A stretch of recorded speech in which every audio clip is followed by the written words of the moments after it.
Hello Happy everybody! Easter! Magandang hapon sa inyong lahat. Ang sarap pala dito sa mag-webinar, kakaiba. Kausap mo computer. Hi everybody! Welcome to our very short but interesting topic, I suppose, for many of you, first time to hear about strengths-based parenting. Let me introduce myself. Can I share my screen? Okay. Here we go. We will be talking about how to unlock your child's potential by becoming a strengths-based parent. So I have been a Gallup certified coach for over 7 years, 7 years now. But in the Philippines, we had a certification for coaching, Strengths Finder coaching since 2015. And been doing coaching for executives and parents and children, teenagers as well. So 3 things that I really love doing is marriage. I've been married for 28 years, hindi ba halata? Okay, di ba? Sabi ng wife ko, she wanted to renew our wedding vows. So 25th, tuloy pa rin ang kasal. Parenting is one of the passions in my heart. I've been doing parenting for 26 years already. All our kids are adult children already, and been doing people development for 20 years. Been doing training for executives and corporate individuals for more than 10 to 15 years. Okay? So today we'll be talking about parenting, particularly strengths-based parenting. So how do we unlock the potential for our kids and see them grow in a more positive way? So just a little admin for everybody, so also I can see how the landscape of the listeners for today. We will have a poll-in question, so for you to answer. And the way you'll do this is you'll answer dun sa pinakamatandang anak nyo. So if you have 3 kids, you can only answer 1. So if you have a teenager, please do put there number 3. If you have a toddler and there's only 1 child, put 0 to 6. So we will see now our polls. This helps me also to focus in on questions later on. There we go. Can we have the scores? The results, we have 38% teenagers or 13 and up. We have 28%, 7 to 12, and we have 34. Wow, equally distributed. Ano? Ganda ng balance natin, Irish. So, for those people who have 0 to 6, etong first part sobrang useful sa inyo sa journey namin. Lalo na meron akong surprise sa inyo para mag-share sa atin ng magandang topic.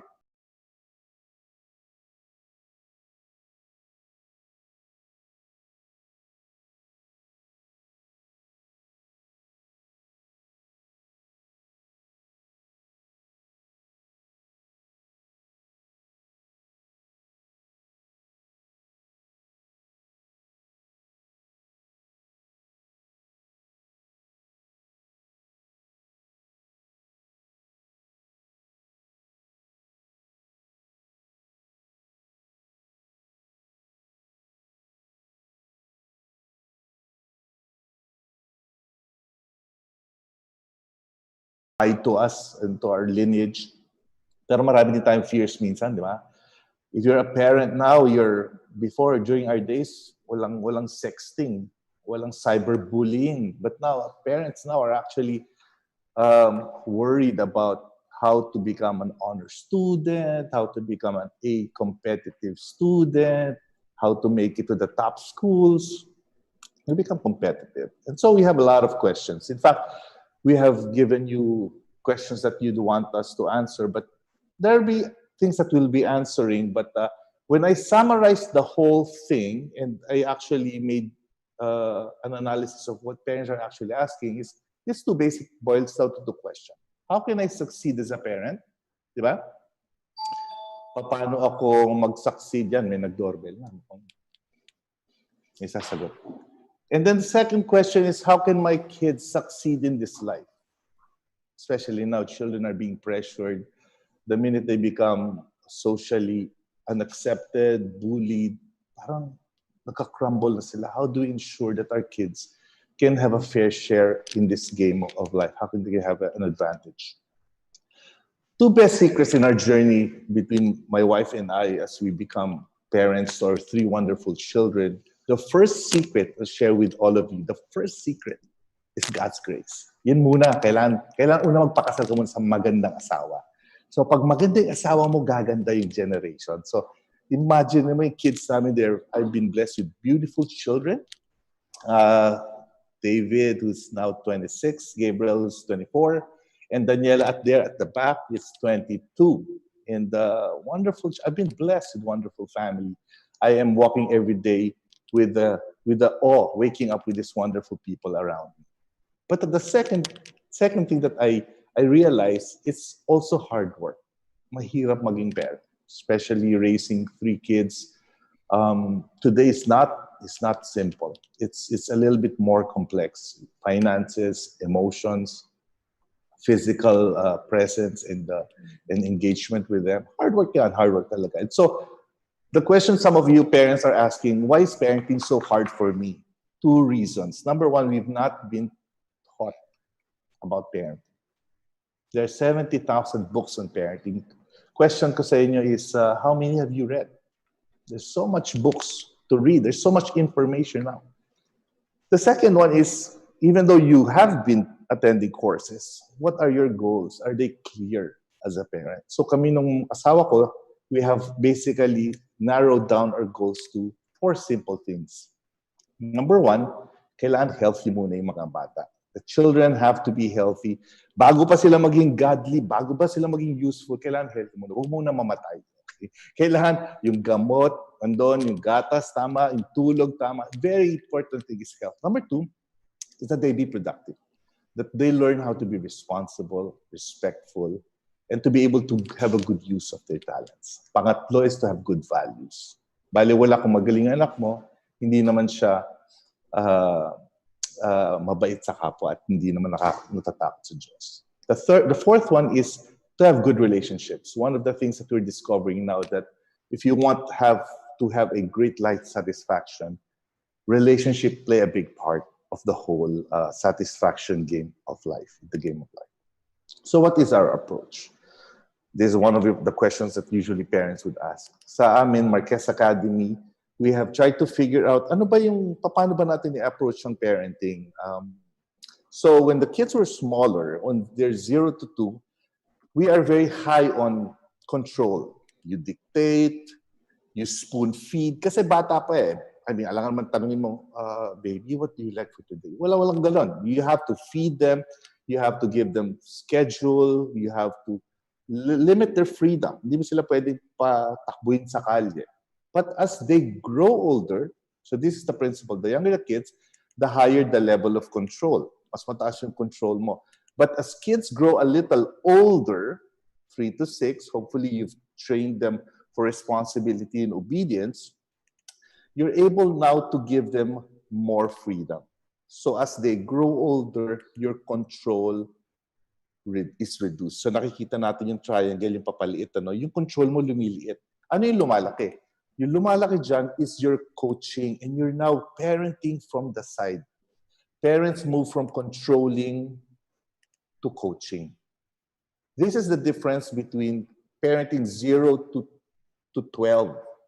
Because you're basically in control, authoritative, trying to make sure that they follow and they obey. But as the kids grow a little older, you realize you cannot control them. You have to move to the next layer of parenting. And this is where the transition, and this is where the 38% of you are actually having a hard time trying to adjust to the different styles in parenting. So pag ages 13 and up na, ma-realize mo, hindi ko na pala siya control. I have to actually trust. I have to build more trust. Because my goal now is to raise up independent kids. One day they will fly, one day they'll soar, and I'll not be there for them. They will make their own decisions. They will not be dependent. I don't want to raise kids who are dependent. Irish, ayoko naman mag-raise ng mga teenagers, imagine mo, adults na sila, tapos meron pa silang pulbo sa likod, tapos sinasabi mo maligot, mag-toothbrush. That's not really funny. Your time is up in that area. So, one thing we've learned kami ng mag-asawa ko is that you only have one shot in parenting. Pagkatapos mo, nag-times up ka na, no more. You cannot bring back time. The second thing you have to understand is that the wet cement years where the kids can really be moldable and malleable is from 0 to 12. That's your window of opportunity.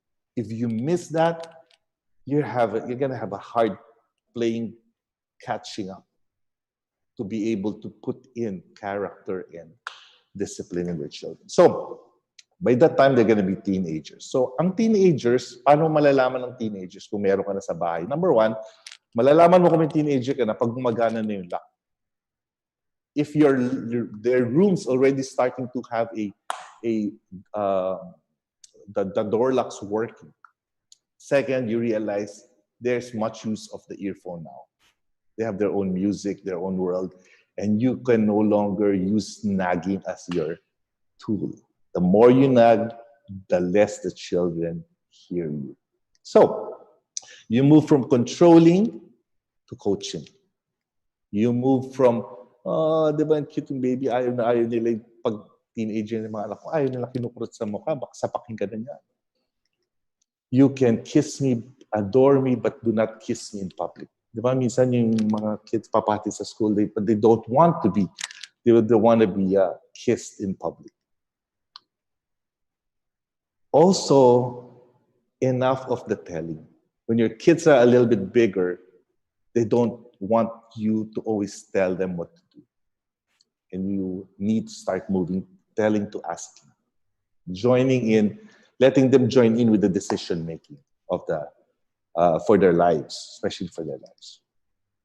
You're also moving from negative to positive. Ayaw na ng mga batang ng drama. Di ba? Yung drama, ang hirap ng... Dami na nila pinapanood, isa ka pa doon sa mga drama na sikasuhin nila. They hate drama. They hate issues. And so we need to move from negative to positive. Yeah, I'm sure many of you have questions now. Ano? And this is the last one. You move from weakness to strengths. Your kids, it's easier to see the weakness of our kids. But it takes a whole lot more to discover the genius in each child. So what is strengths-based parenting? Strengths-based parenting, what is this? And how can this work for me as a parent? How can this be of use? I'll share with you our story later on with our kids. But to define what strengths-based approach means, it means a strategic approach to development. Strategic meaning there's so many ways for you to develop your children to hit their targets. Maraming ways. I mean, pwede mong neglect, pwede mong maging authoritarian ka, pwede kang disciplinarian. But strengths-based approach is basically using a way to train their character and discovering their talent.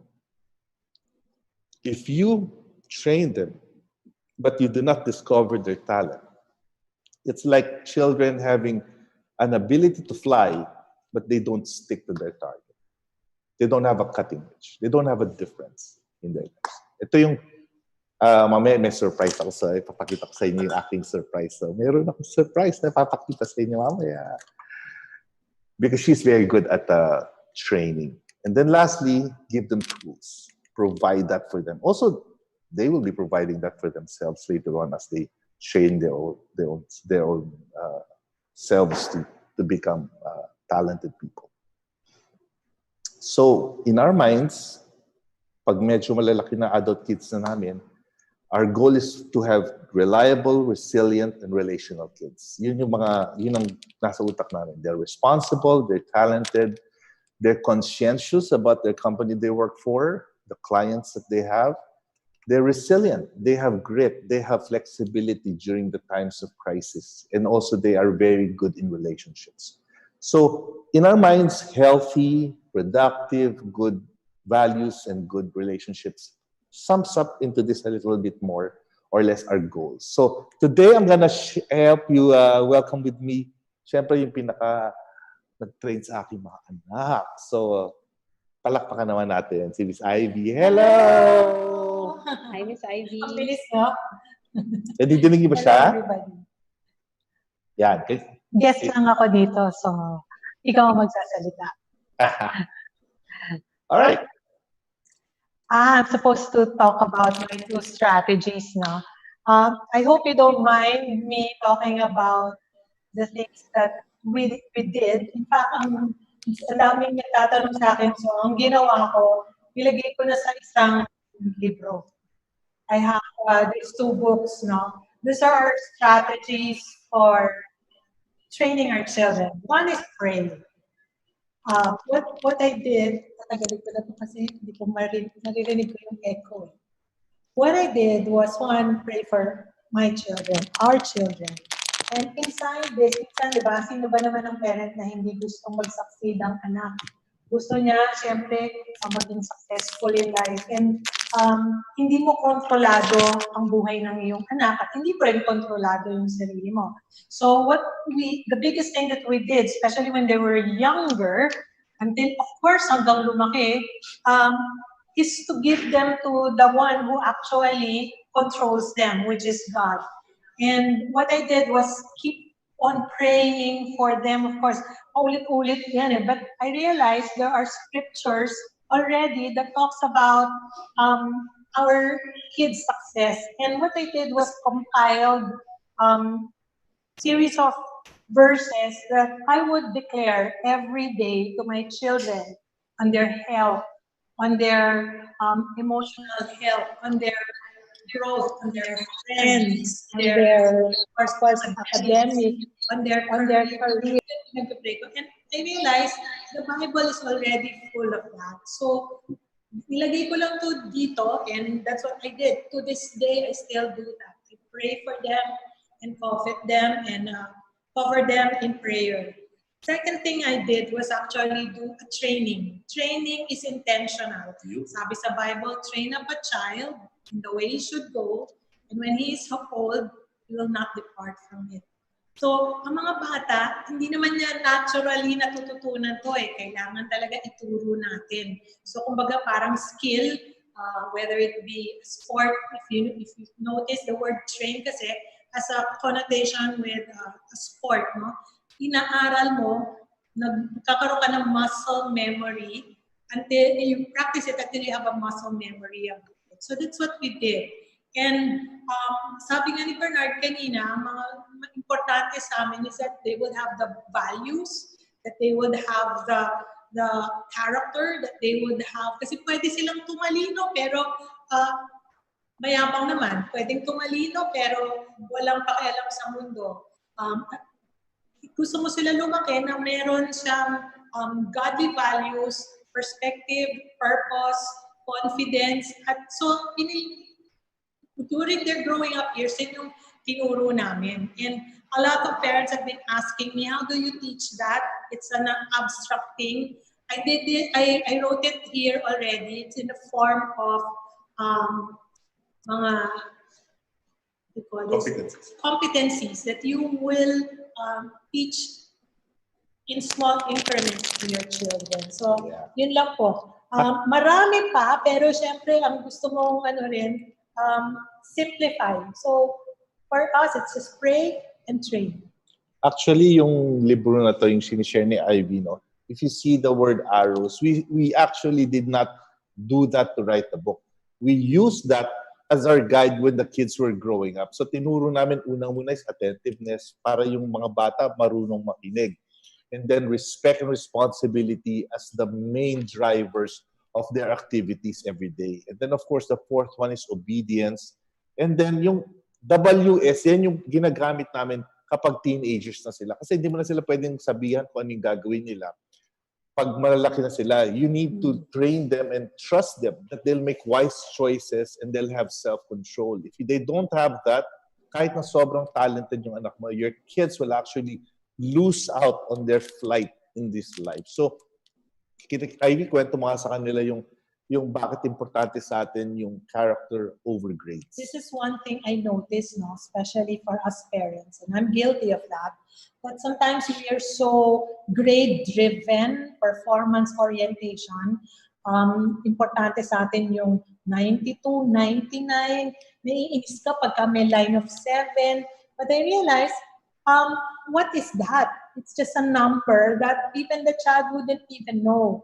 And pagdating mo pala sa trabaho, kasi isa sa mga trabaho namin is a trainer. We do training for corporations and we realize what actually matters in the report card are those on the right side.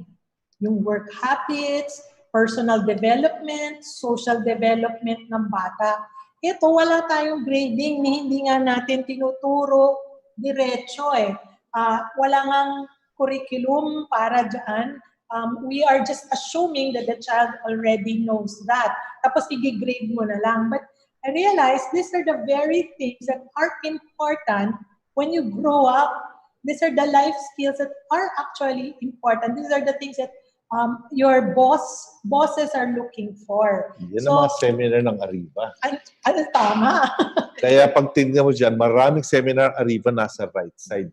And you Mga actually work don't habits use... and personal development Okay. is very important. So that is the character development if you notice. Yan pala dapat yung tutukan natin. Yun yung big aha moment sa akin eh. Kaya parang sa akin talagang ngayong malalaki na yung mga bata, sabi ko, I would just go and talk about this because these are more important. Not that I am downplaying the academics, but for a child, what is academics if it is not actually translated into good behavior, into fruitfulness, into purposefulness, into confidence, into leadership? Dapat mata-translate natin yan into this right side of the report. Imagine mo naman, nakapalakpakan naman tayo, ganyan kagaling yung asawa ko. Yan ang nagpalaki sa aking mga anak. Thank you so much. Diyan ka lang, huwag ka alis. Makinig ka lang sa amin, alright? So, yung mga anak namin, they're all homeschooled from 0 hanggang high school. All of them, they learned how to read through homeschooling. That's one of the wonders of the things that God gives us grace on this learning. But after that, all of them went to college. Imagine mo dati, kaya mahirap din maging parent kasi dati nung homeschool sila, 50,000 a year lang ang binabayad namin sa homeschooling. Pagdating sa college, 500,000 na kasi lahat sila animula sa lista. Ang hirap, kaya ilang kalabaw ang aking pinautang, bisinanla. Ngayon, I have good news for everybody. My youngest now will be graduating this June as a medical doctor, and I'll be sharing with you more about that. So, what is strengths-based parenting? Again, it's a strategic way to develop our children. The second thing about strengths-based parenting is that it is focusing on what is right. Madali hanapin yung mali eh. Pero if you are going to parent your children in a strengths manner, you have to figure out first, saan sila magaling? Hindi saan sila, diyan ka magaling, okay? Kung saan sila lagi napapagalitan. At the core of the strengths movement basically is the focusing on what's right about our children. All our kids are wonderful kids. They have strengths in them. There's some things that maybe just like both of us, may mga weaknesses din kami. But if we focus on that one, kulang ang oras. Ang daming drama sa buhay. Wala ka ng energy to grow them up to become the best people that they need to be. So why do we tend to focus on the negative, Ivy? We tend to focus on the negative kasi yung wiring ng brains natin. Di ba parang lagi tayong cautious, lagi tayong nagtakot, baka mamaya, pag hindi ko binantayan yan, they'll end up to become drug addicts, prisoners. Nakaganon tayo. But the truth of the matter is, children have their rawness. May raw elements in mga children. Do not panic. Okay? But instead of doing that, you have to understand that in your brains, it is wired to see the negative. Pag tinignan mo itong t-shirt na to, ang ganda, puti. Pero yung mata mo nakafocus sa isang madumi.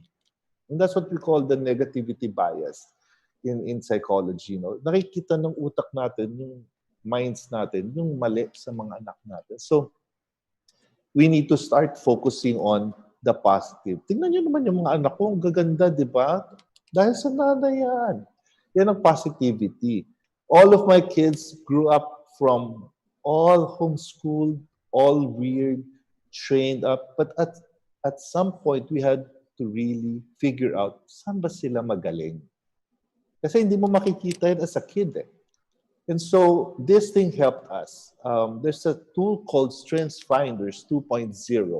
It gave us the DNA, so to speak, of talents. So merong 34 themes yan. And we had all our kids try to answer them and see kung sino magaling sa execution, yung mga batang magaling sa action, mga batang magaling sa activities and sa events planning or sa deadlines. Then there are kids who are good at strategic thinking. They're very analytical. There are people who are good in relationship building as well as influencing. So, hindi mo malalaman niya kasi pag maliliit sila, how do you know? All the things you see is rawness. But when you let them take this one, maybe at the about of age of 14 and up, we'd not suggest for them to take it at a very young ages, 10 and below, no, or 12 and below.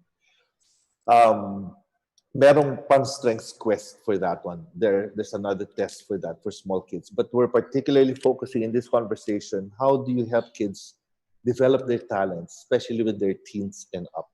Now, let me share with you my son. He is David, and he is now the CTO of a company called Expanse. They are the ones who do the e-commerce for the big company called SSI, the Rustance Group. And all when you do an e-business with them, all the businesses go to their system, and you pay to them, and they deliver to you. When David was younger, he was very futuristic. He is very visionary. He loves games. He loves computers. He likes a lot of things about processes. And so nung tinake niya to, nakita namin, wow, oo nga, no? Paano nalaman nung algorithm na he is futuristic and he is a learner? Nung tinitignan namin to, nag-validate nga kami na, totoo nga, no? He's very decisive. He's very perceptive. He's very curious and process-driven. So yan si David, akala namin nag-games lang. Pero yun pala, papagalitan pa nga natin lagi. Dahil puyat na puyat lagi eh. He's always playing with the gifts. Little did we know that is the raw being developed to become his future talent later on as a grown-up. Now, he is managing as a business partner of Expanse Company, a business that he's running. So, yeah, in company. The third definition of strengths-based parenting is to deliberately look for what is good. Hahanapin mo yung maganda. Hindi lang yung tama, yung maganda. Deliberately. You're catching them do right. My second-born, his name's Gabriel. She is the brand manager in Uniqlo now. She came from McDonald's and from SM Group. But she loves people. She is a woo. She's a blue. Kumbaga pag sinabi mo sa Strengths Finders world, nako blue. Very relational to. Siya yung tipong pag weekend may plano lagi yan. Lalabas siya lagi. Masyado siyang friendly. So, very engaging, very intuitive, very accepting and warm. This daughter of ours, we believe, she's created. She does not want to have a box. She wants to create her own lane. She's entrepreneurial. She's, at the same time, yung mga clues namin sa kanya, she is so enthusiastic about life. Sobrang outgoing nga. She's now considering to move to Canada. Kasi kakasal na siya by June. Imagine mo, may kakasal na akong anak sa June. Girl, huwag mo kami kalimutan. So, kung medyo negative bias ako, lagi kong sasabihin sa kanya, ano pa yan? Gabe, dito ka lang sa bahay. Ano kaya? Huwag ka masyadong magbabarkada. Ano yan? But little did we know that is the raw nature of her talents. To become a people person. One day she's going to be a great communicator. She will be a great storyteller. Belief is powerful as parents. You know, we need to believe in each child. Makikita mo raw, but you've got to understand that it's a choice to believe in rather than control. Kung gusto nila i-control. Why do we tend to focus on the negative? I love my kid, but you know, it's a human nature to see the negative. But when you start seeing the medyo bent nila, parang may mali ah. Gala na gala yung anak ko eh. Why don't you try something positive? Why don't you see that baka mamaya, balang araw, yung anak natin magiging real estate broker yan. Kakaikot niya, marami siyang mabibenta.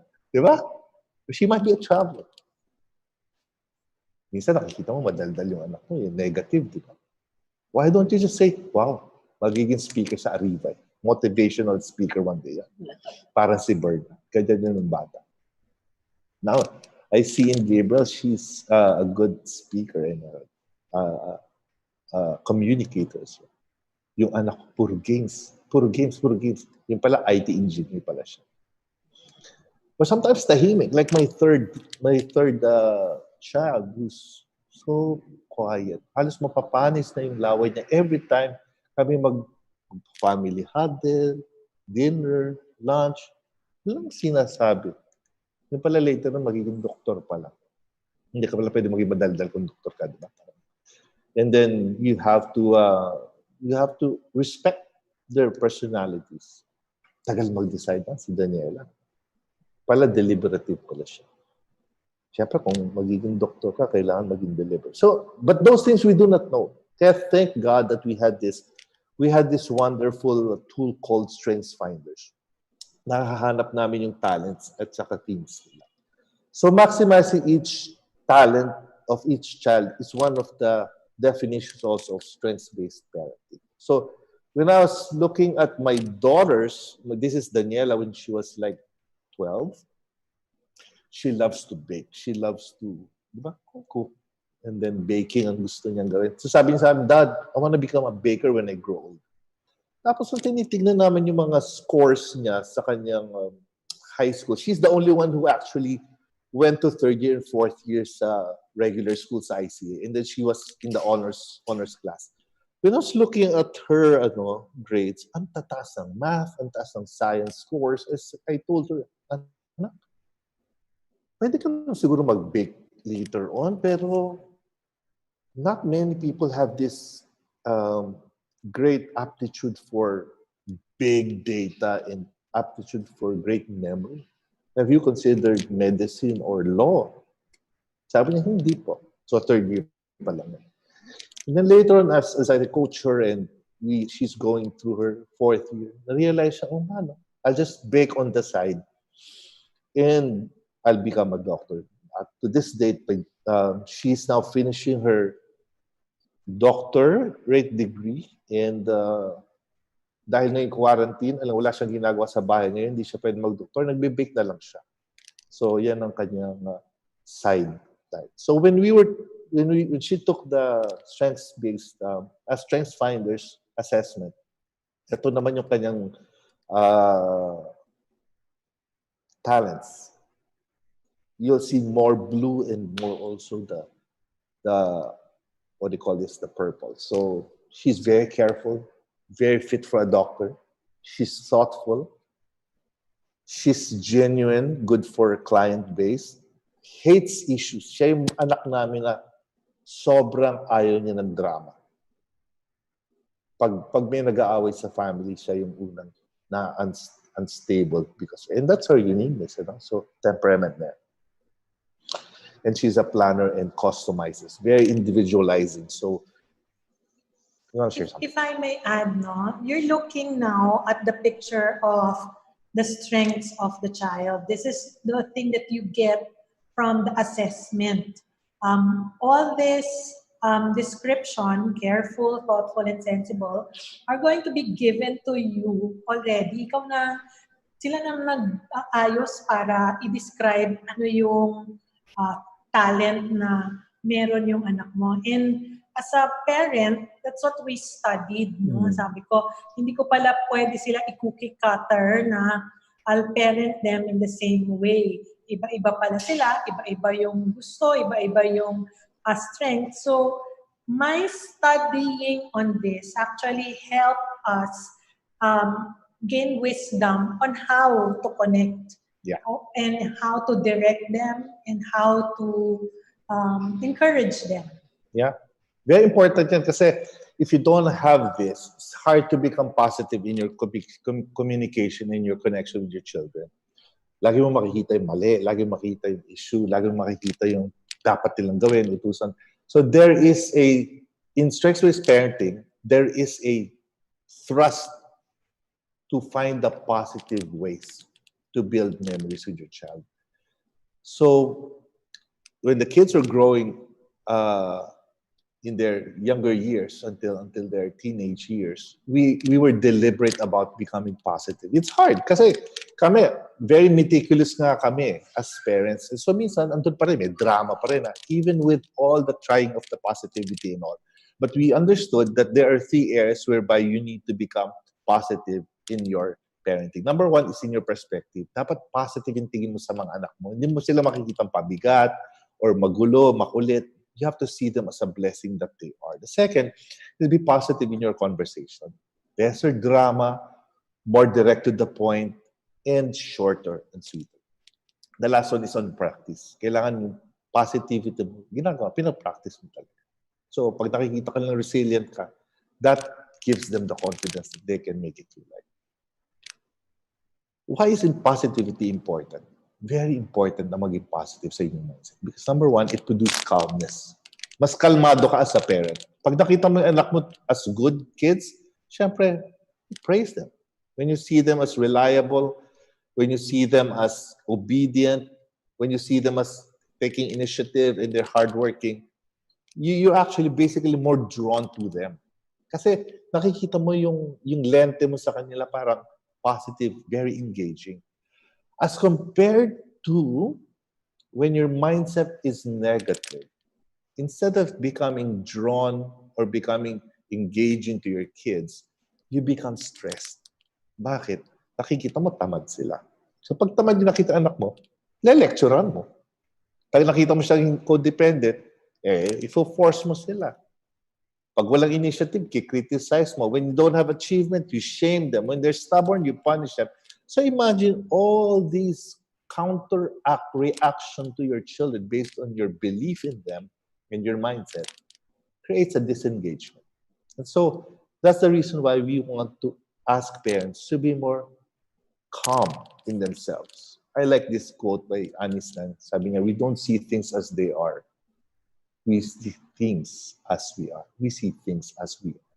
One of the things I've learned about parenting is, kasi kinalakihan ko, lahat kami sunod lang sa nanay. Ang sabi ng nanay ko, basta. Meron siyang abas principle. Basta sinabi ko, yun ang masusunod. And I grew up knowing that, kami pala mag-a-adjust sa parent. Here, the mindset is, tayo palang parents ang mag-a-adjust. Tayo pala ang pupunta sa mundo nila. Tayo pala ang iintindihin sila. Nice. Tayo pala ang gagawa ng paraan para alamin kung what makes them tick. Hindi yung ako yung nasunod, ako yung nanay, ako yung tatay, ako masunod. So, dito, naging learners kami.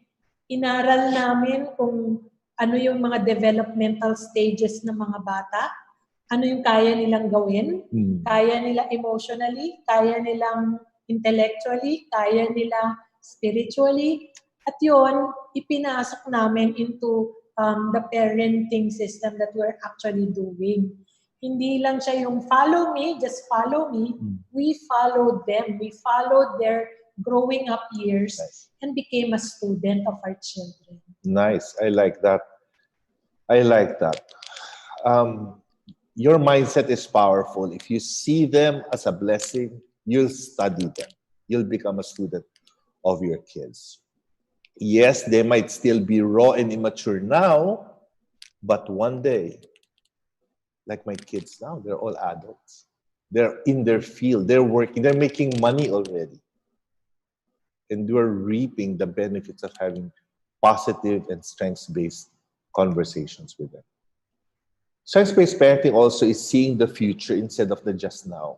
And so this is helping you become patient. Relax ka lang. Una, kailangan maging grateful ka, binless ka ng anak. Hindi lahat may anak.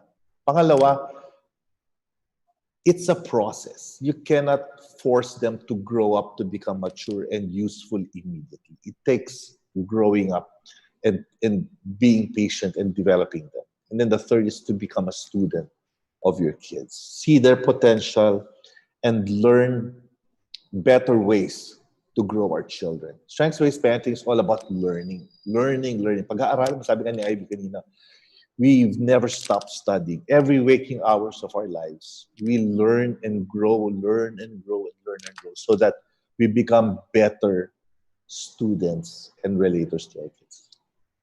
I'd like to share my favorite verse. A man's understanding makes him patient. Yeah. That's Proverbs 19:11. A man's understanding makes him patient. If you understand what it is your children are going through, if you understand what it is you are going through, if you understand that they have the strength, they have weaknesses, they have their own inclinations, if you understand it, you will become patient. Yun po yung aming secret. Pag naintindihan mo, magiging pasensyoso ka. Pag hindi mo naiintindihan kung ano nangyayari, talagang magpapanik, ma-anxious ka, magagalit ka kasi hindi mo nga naiintindihan eh. Parang nagsama-sama na yung lahat. Bakit ganito yung anak ko? Bakit hindi siya pwedeng ganito kagaya ng kapatid niya, di ba? Eh, hindi pala. So, I realize it's the understanding that we need. Kaya pala may mga libro nga ng parenting na kailangan tayong basahin kasi we need to really study them. We need to study the process. Yeah. Sabi nga ni Bernard, we only have one shot at this. No? Hindi sa tinatakot ko, pero may grace din naman. If you ask, God will give you the wisdom. Yeah. Salamat at nandito ka sa webinar ngayon, nakikinig. And I know God will see your heart to learn for your children. Yeah. And we wish you success. We wish your children success. Tsaka wag mo ikukumpara yung anak mo, lalo na kung sasabihin mo na, ano ba, yung grades mo, talo ka ng pinsan mo, tahimik yung pinsan mo, matataas yung grades. Baka mamaya sabihin sa'yo nung anak mo, tay, ang daya mo naman. Huwag mo kumpara sa pinsan ko, matalino tatay mo. So, ikaw, mayayari ka din. So, don't compare. Okay? Matalino tatay mo. Be grateful for the small increments. Pag may ginawa silang tama, celebrate. Di ba? Rejoice. Look for where they are good at, not where they are weak at. Kasi walang katapusan yung pwede mo silang sisihin kung saan sila nagkamali. Tsaka pag point ka ng point sa mga negative niya, ayaw na niya. Hihinto na siya. Anyway, napapagalitan ako, ba't pa ako magta-try? Ganun na lang ang mangyayari. Kaya that's why we have a lot of kids now having a lack of confidence because feeling nila, nag-try ako dati, pinagalitan ako. So why do that? Pero pag hinanap mo, what is my child good at? Meron siyang small victories. Parang gumagaling siya, parang may nagsasabi sa kanya, anak, kaya mo yan.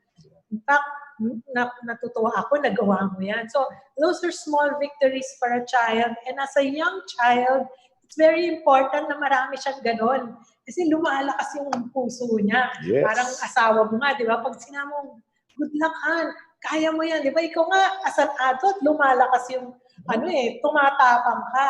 Pero pag sinabi mo, hindi mo kaya yan, ganyan ka na naman. Lagi ka na lang, di ba? Nakakadurog ng puso at ng confidence. Correct. So look for where your kids are good at. Yeah, sabi nga nila, di ba? Kung gusto mong mabuhay, kailangan mo ng 4 na hugs. Kung gusto mo mag-stay, kailangan mo ng 8 hugs. Kung gusto mo mag-grow, kailangan mo ng 12 na hugs every day. Imagine mo yun, no? So, kailangan i-hug lang. Positive hug. Hug. Okay? Another one is to catch them doing what's right. Pag nakikita mong gumagawa ng tama, bigyan ng jacket yan. Bigyan mo sila ng praise. Bigyan mo ng celebration na small surprises for them that you're giving them the message. I see. That's really good that you're doing. and then spend time honing their skills. Allow them to make a mistake. Allow them to fail. Kasi habang bata pa yan, pag nag-fail yan, okay lang. Pag matanda na siya, tapos di niya discover yan, wala, mamimiss out niya yung turn to discover great things in his life. Then, of course, lastly is model to them how to use the strengths. Ako, I'm a woo, I'm communication, positivity, adaptability. Kitang-kita nila sa akin, hindi ako nagpapanggap na ibang tao ako. I thrive where I'm good at. I woo in all I do. And so that's how we basically parent our children. And then lastly, respect their individuality. Huwag mo sila i-cookie cutter. Lahat ng anak ko, iba-iba. Yung isa ko, yung panganay ko, lalaki, iba siya. Yung pangalawa, iba siya. Yung pangatlo, iba. Wala. Siguro kasi na 20 sa isang anak ko, iba-iba lahat sila. There's no one kid the same as the other. So, last thing you have to do is shut up when you feel the urge to criticize and compare. I think better is if you have no kind words to say, you might as well keep your mouth shut. I think that's easier said than done. Kasi minsan emotional tayo, and that's whole another topic on EQ and parenting. Pero if you can practice that, that's going to be a whole lot better. Okay, be a strengths detective. Find out where your kids are good at. Ito yung strengths table namin. Tapos pag nakita mo yung combinations ng mga anak mo, tulad nito yung si David, nung pinag-aralan ko siya, wow, futuristic plus learner. Man, he can embrace new concept and processes to encounter new experience and create possible future solution as a tech person. My second is a woo plus discipline. Kakaiba yun, ano? Woo, tas may discipline ka. Imagine mo, she can solve social order and social chaos in her company. And last one, my youngest, deliberative plus individualization. Oh, as a doctor, she can clearly see the nature of each person's unique situation and exercise the restraint to generalize in order to give the right pathology. So lastly, we want to say, guys, be a strengths advocate. Ibig sabihin, move from controlling to coaching, move from negative to positive, move from weakness to strengths. Build relationship, focus on the positive, train for productivity. If you want to read up on strengths-based parenting, there are books that we wanna share with you. It's called Strengths-Based Parenting, written by Gallup, and Your Child's Strengths, also by Jennifer Fox. The first book I've read on strengths-based parenting, and the last one is the Strength Switch. So, I'll end here. Miss Irish, you still there? Yes, I'm here. Thank you so much. That was really a lot, Coach Bernard and Miss Ivy. It is, well, actually helpful and useful, especially for me that I have 6 children. So, 6 yes. But anyways, we will move on now to our question and answer. But before that, we'll just have a short break. So Okay. please stand by. Okay, for our viewers, please stand by. We will be back shortly. Thank you.